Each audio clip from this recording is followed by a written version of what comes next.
Okay, let's begin with the format of the test. The test is based around an audio recording. The recording lasts 30 minutes, which is the length of the test. However, you don't need to listen actively for the whole 30 minutes. The test itself is divided into 4 sections. Each section has 10 questions. So that makes 40 questions in total. Each question is worth 1 mark, so that will give a total of 40 marks. This means that each section is worth the same amount. So basically, you have to do well in all sections rather than focusing on one target section. The 30-minute time limit includes time for reading the questions. Then you listen to the recording. Time is also built in for you to write down your answers. Finally, you'll be given time to transfer your answers to the answer sheet. Be careful here because mistakes in transferring will cost you marks. Okay, let's now look in detail at the 4 sections in the test. One important thing to remember is that each section gets progressively more difficult in terms of the complexity of the content and vocabulary used. The first section is structured like an informal conversation. For example, it could be about a student going to study overseas and talking to an estate agent about renting accommodation there. The second section is one person talking in a non-academic context. For example, this could be a short talk about the catering arrangements during a conference. The third section becomes a bit more academic. You will have up to 4 people discussing a topic, and the topic will be related to an academic theme. For example, this could be students discussing a homework assignment with their tutor.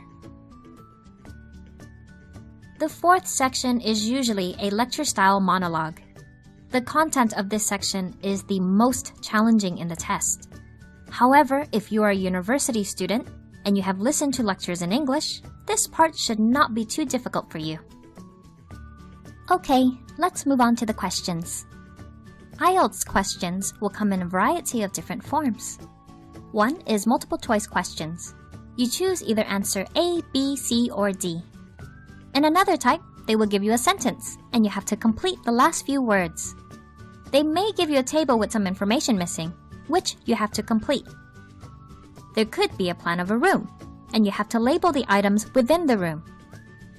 You could be given sets of words, and you have to classify them according to what people say. Or it could be a matching exercise.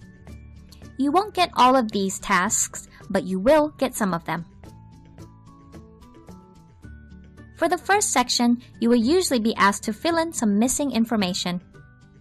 It could be, for example, filling in a room plan or completing a table.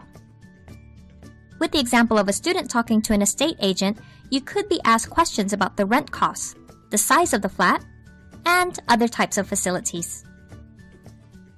For the other 3 sections, the questions usually require you to fill in words or numbers in the blank spaces provided. You should always follow the instructions carefully. For instance, if the instruction says 3 words or less, do not write more than 3 words. If, however, the answer is a number, you can simply fill in the complete number. Okay, let me give you some examples of some questions that you may be asked. Have a look at the first one. In the mornings, the student teachers will... Okay, we have to try to guess the missing words. Now, we don't know exactly what the speaker will say, but we can try to make a prediction. We know that because the question uses the word will, it should be followed by a verb. So we know it's a verb form, and we can have up to 3 words, so it could be verb and verb. And we can also have a good guess about what a student teacher is likely to do. In this example, you would hear the answer read aloud in the recording.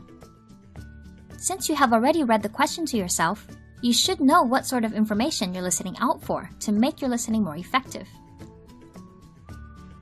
The second example question is, student teachers could be teaching large classes with up to... Again, here we've got a missing word or words, but we don't know exactly what the answer is. The phrase up to suggests the next part is going to be a number. One possibility is that it's going to be the number of students. How about the third one? Discussion groups are quite difficult to arrange in Vietnamese classes, but not...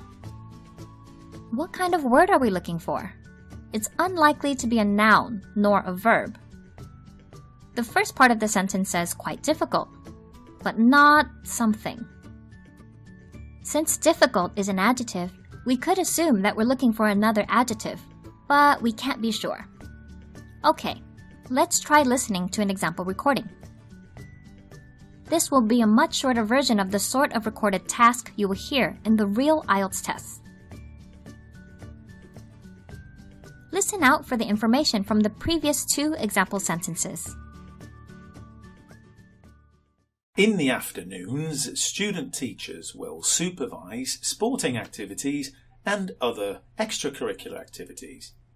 In the evenings, most student teachers will help students who need extra tutoring or are having difficulty.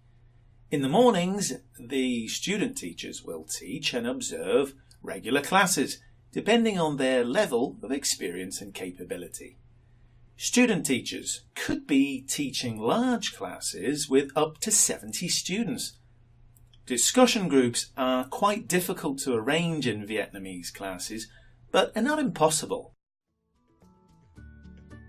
Did you get the keywords? Let me give you an example of another task. Here we have 3 items which are discussed in the talk. You have to tick 3 items. Read through the list and let's check which ones are more likely. All of them seem possible, so you're going to have to listen carefully to make sure you get the correct answer. Let's see if we can do it. Good morning, everyone. Welcome to the second year of your teaching degree. My name's Simon Taylor and I'm a second year lecturer in the Education faculty. Today I'll be giving you an overview of your field trip to Ho Chi Minh City, Vietnam that you all registered for last year. Okay, I think we have to discuss quite a few issues first. The first one is going to be the schedule that you're going to follow while you're there. You'll be teaching in the morning and you'll be following courses in the afternoon. In the evening, you're going to have some teaching again. Fortunately, you're going to get a little bit of pocket money for the evening teaching. It's not much, but it'll enable you to buy a coffee or a drink. Okay, probably that pocket money is going to come in useful because, unfortunately, the cost of the course is going to be increased. You all wanted to stay in good accommodation, so we booked 5-star hotel accommodation for you. Unfortunately, the course now costs 3 times what it was originally advertised as. I hope that's okay with you. The final thing is safety.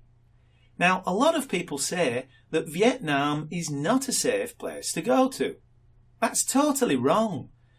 Some places are not safe, some places are. Where we'll be staying is ridiculously safe. You'll have no problem whatsoever. So there's no need to worry about anything. However, I do suggest that you take the normal precautions.